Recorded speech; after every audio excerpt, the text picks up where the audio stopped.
Don't forget to subscribe and press the bell icon to never miss a video from testbook.com.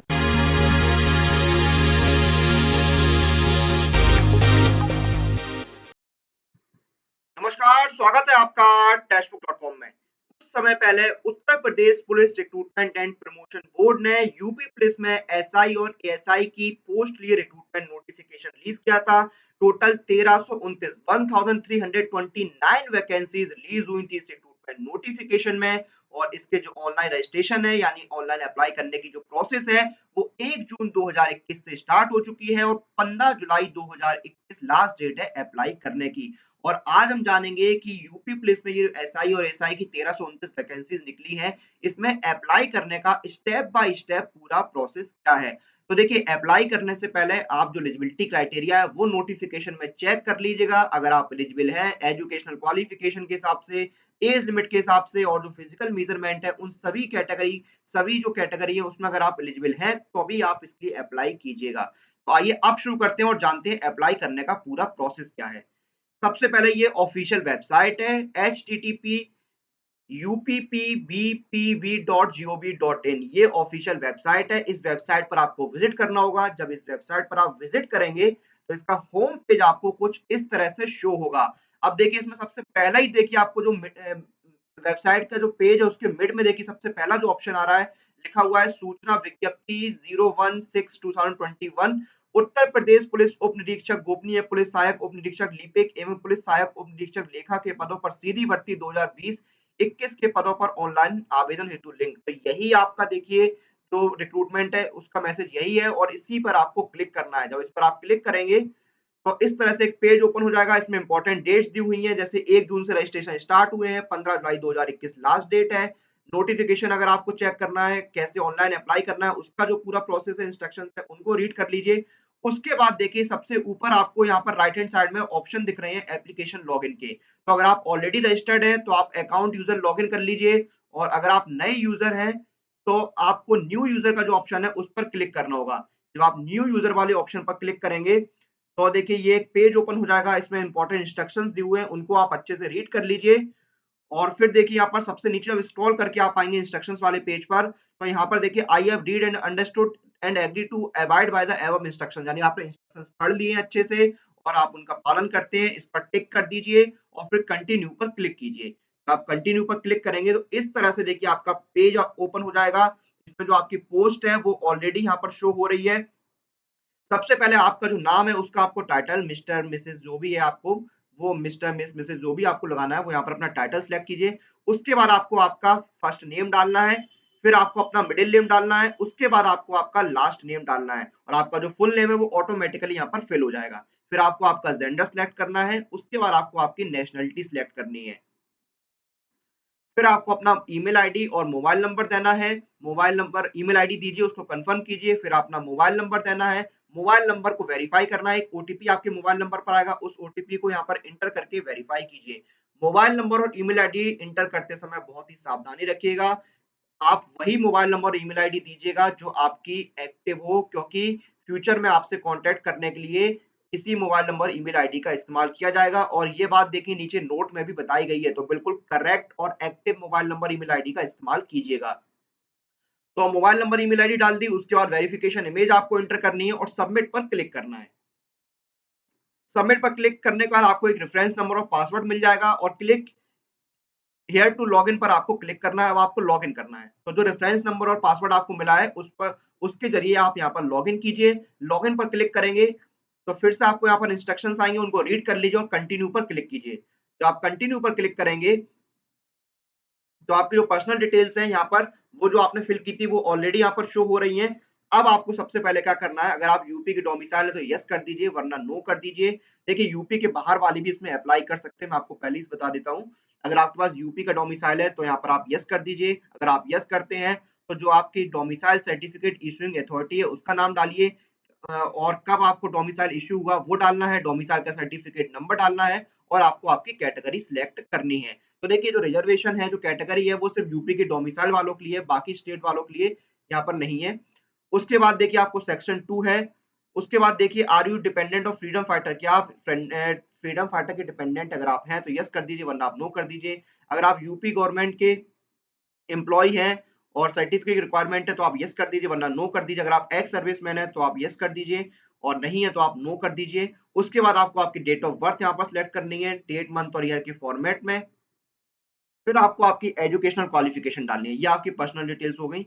अब सबसे पहले आपको 10th की details डालनी है, बोर्ड का नाम, जिस बोर्ड से आपने 10th पास किया है। फिर आपने जिस महीने और साल में आपका जो 10th पास किया वो डालना है। रिजल्ट का स्टेटस ऑटोमेटिक पास आ जाएगा। फिर आपको अपने 10th का रोल नंबर डालना है और आपका जो सीरियल नंबर है मार्कशीट का वो आपको डालना है। यहाँ पर मार्कशीट का सीरियल नंबर माँगा है, सर्टिफिकेट नंबर माँगा है, रोल नंबर आपको नहीं डालना है। फिर आपको यहाँ पर क्या करना है, आपके फादर का नाम डालना है, उसके बाद आपको आपकी मदर का नाम डालना है, फिर आपको आपकी जो परमानेंट एड्रेस की डिटेल्स हैं, अपना एड्रेस डालिए, अपना स्टेट सेलेक्ट कीजिए, अपना परमानेंट एड्रेस का जो जिला है वो सिलेक्ट कीजिए, अपने शहर का नाम डालिए, पिन कोड डालिए, ये आपका एड्रेस हो गया। फिर आपको आपका प्रेफ़रेंस फिर आपको आपका जो है वो करस्पॉन्डेंस एड्रेस डालना है। अगर आपका परमानेंट एड्रेस और करस्पॉन्डिंग एड्रेस सेम है, तो सेम एज़ परमानेंट एड्रेस पर क्लिक कर दीजिए, आपका ऑटोमैटिकली फिल हो जाएगा।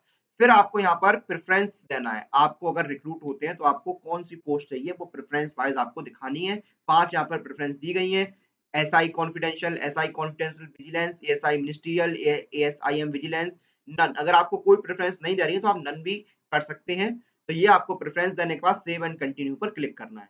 जब आप सेव एंड कंटिन्यू पर क्लिक करेंगे, अब आपको यहाँ पर आपके 12th की डिटेल्स डालनी है। 12 की डिटेल्स आपको डालनी है। सबसे पहले अपने बोर्ड का नाम डालना है आपको, फिर जिस महीने और साल में आपने बोर्ड का एग्ज़ाम पास किया है, वो आपको सिलेक्ट करना है, अपना रोल नंबर डालना है और आपका जो सर्टिफ़िकेट, मार्कशीट, सीरियल नंबर है, वो यहाँ पर आपको डालना है। फिर आपको अपनी ग्रेजुएशन की डिटेल्स डालनी है, अपनी डिग्री का नाम डालिए, यूनिवर्सिटी से आपने अपना ग्रेजुएशन किया है, उसका नाम डालिए, पासिंग ईयर और मंथ डालिए, उसके बाद अपना रिज़ल्ट का स्टेटस यहाँ पर आपको डालना है, रोल नंबर डालना है और मार्कशीट का जो सर्टिफ़िकेट या सीरियल नंबर है, वो यहाँ पर आपको डालना है।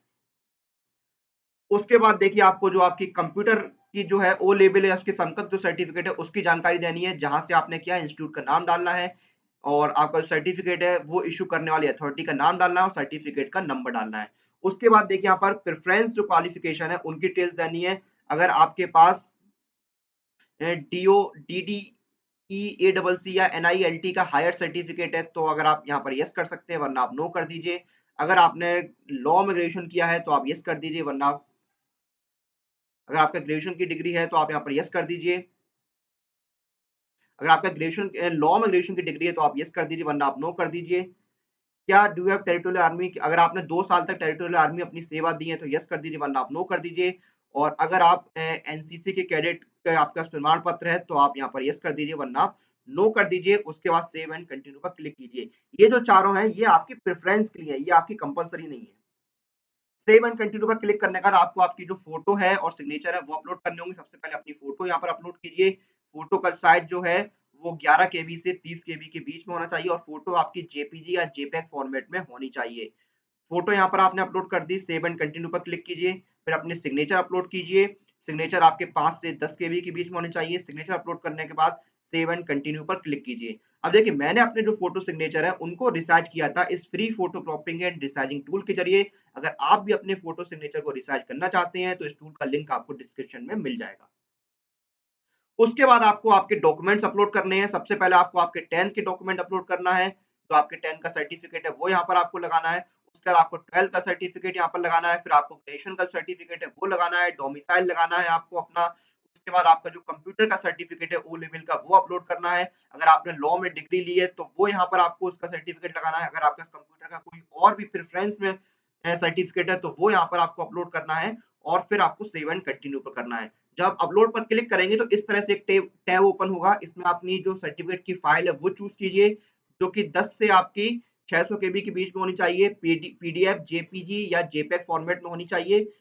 फाइल चूज़ कीजिए, आई कन्फर्म दैट पर क्लिक कीजिए और फाइल को अपना अपलोड कर दीजिए। तो सारे डॉक्यूमेंट जो ज़रूरी है वो आपके अपलोड करने के बाद आपका जो है वो इस तरह से एक आपने फॉर्म फिल किया उसका प्रीव्यू आ जाएगा और उसे जब स्क्रॉल करके आप नीचे आएँगे तो इस तरह से यहाँ पर देखिए आपको 7 डिक्लेरेशन दिख रहे हैं। इन सभी डिक्लेरेशन पर टिक कर दीजिए और सबमिट एंड प्रोसीड टू पे पर क्लिक कीजिए। जब आप सबमिट एंड प्रोसीड टू पे पर क्लिक करेंगे तो आप देखिए यहाँ पर पेमेंट पेज पर आ जाएँगे। प्रोसीड टू पेमेंट पर क्लिक कीजिए और जब आप पेमेंट अपना कंप्लीट कर देंगे तो इस तरह से देखिए पेमेंट जब आपको प्रोसीड टू पेपर क्लिक करेंगे तो यहाँ पर आएगा आपका your application will be accepted on successful payment of fee, are you sure want to continue.